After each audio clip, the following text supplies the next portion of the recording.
Good morning. Positive for today. May mga leader na talaga namang totoo at sincere na nagsisilbi. Pero may mga leader na inuuna lamang ang sarili. At kapag patuloy tayong nagpapadala sa kanilang drama at nabubulaklak na salita, patuloy na malulugmok ang ating bansa.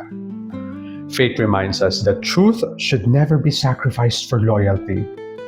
Ngayong araw, piliin naman po sana nating suportahan ang prinsipyo at ang bayan, hindi ang personalidad.